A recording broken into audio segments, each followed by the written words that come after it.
Hello everyone, welcome back to my channel. So last Saturday আমি বিধাননগর মেলায় গিয়েছিলাম। অনেক দিনই হয়েছে মেলাটা বসেছে, বাট আমার যাওয়া হয়নি। আর আমি ভাবলাম গেছি যখন একটা মিনি ব্লগ শেয়ার করি তোমাদের সাথে। আমরা 1 নম্বর গেট থেকে এন্ট্রান্স নিয়েছিলাম আর ওরা 4 নম্বর গেট থেকে বের করছিল। তো পুরো মেলাটাই ঘুরতে হতো আর প্রচুর জিনিস ছিল, শাড়ি থেকে শুরু করে লাইক তোমার সোয়েটার বা ক্রকারিজ, তারপরে তোমার হোম অ্যাক্সেসরিজ থেকে শুরু করে সব কিছুই ছিল, জুয়েলারি থেকে। আর ওদের একটা জিনিস আমি যেটা দেখলাম, প্রচুর দামি জিনিসও ছিল, প্লাস আমি ওখানে 10 টাকারও জিনিস দেখেছি, মানে স্টল। তো সেক্ষেত্রে মোটামুটি যারা ভাবছো যাবে বা কিনবে, তো মোটামুটি সব রেঞ্জেরই প্রাইসের ছিল। আর আমার ক্রকারিজ খুব ভালো লাগে, তো আমি কাপের সেট নিয়েছিলাম 150-তে 6 পিস। তো প্রাইস হিসেবে ঠিকঠাকই ছিল। আমি শেষে দেখাবো সে কী আমি নিয়েছি। আর আমি ক্লাচার নিয়েছিলাম বেশ কয়েকটা, আমার ক্লাচার বেশ ভালো লাগে। তো সেক্ষেত্রে আর ইয়াররিংস নেই না, কারণ ইয়াররিংস প্রচুর রয়েছে, প্লাস আমি বানাই, তো সেক্ষেত্রে আর নেইনি।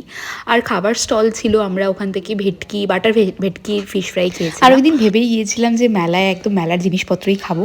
তো সেক্ষেত্রে আমরা জিলিপিও খেয়েছি, জিলিপিটা তো ভালো লাগেনি, তবে ঘুটি গরমটা আমার খুব ভালো লেগেছিলো। আর বেগুনি খেয়েছি, বেগুনিটা আমি অতটা খাইনি। তো যাই হোক, ওভারঅল খাবার দাবার ঠিকঠাকই ছিল আর প্রাইস রেঞ্জ হিসেবেও।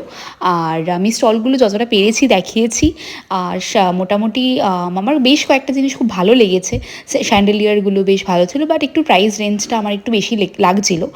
আর আমি একটা ফোনের কাভারও কিনেছি, ওটা বেশ কিউট, আর প্রাইসটা আমি খুব কমের মধ্যে পেয়ে গেছি 200-এ। আর তাছাড়া হ্যান্ডমেডের প্রচুর কালেকশন ছিল। আর একটা জিনিস, ওখানে বিভিন্ন জায়গা থেকে প্রচুর কালেকশন আসে, লাইক ঢাকা বা তোমার সোনাঝুরি হাট থেকে এসছে, বিভিন্ন স্টেট থেকে এসছে, রাজস্থান, গুজরাট থেকেও দেখলাম জিনিসপত্র ওরা স্টল দিয়েছে। তো সেই জন্য যেহেতু বাইরে থেকে এসছে, তো সেই কারণে একটু প্রাইস রেঞ্জটা বেড়ে যায়। তো সেই হিসেবে যারা যারা পছন্দ করো এ সমস্ত জিনিস বা ভালো লাগে কালেকশন করতে, তাহলে অবশ্যই কলকাতায় পেয়ে যাচ্ছ। তো ভিজিট করো। আর আমি ট্রাই করেছি তোমার একটুখানি সব নাম্বার দিয়ে ওপরের ইগুলো দেখানোর, মানে স্টল নাম্বারগুলো দিয়ে দেখানোর। তো তোমরা দেখতে পারো। আমার এই দোকানটা খুব ভালো লেগেছে আর অনেকক্ষণ সময়ও কাটিয়েছি এই দোকানে। আমি ওখান থেকেই ক্লাচারগুলো কিনেছি। আর হচ্ছে ইয়াররিং কালেকশানগুলো বেশ ইউনিক ছিল, তো সেই জন্য বেশ ভালো লেগেছে আমার। আর এই যে দোকানটা, এটা অনেকটা বড় জায়গাটা নিয়েছিল ক্রকারিজের। তো সেখান থেকে আমি কাপটা কিনেছি। আর তারপরে এই দোকানটা থেকে আমি ফোনের কাভারটা কিনেছি।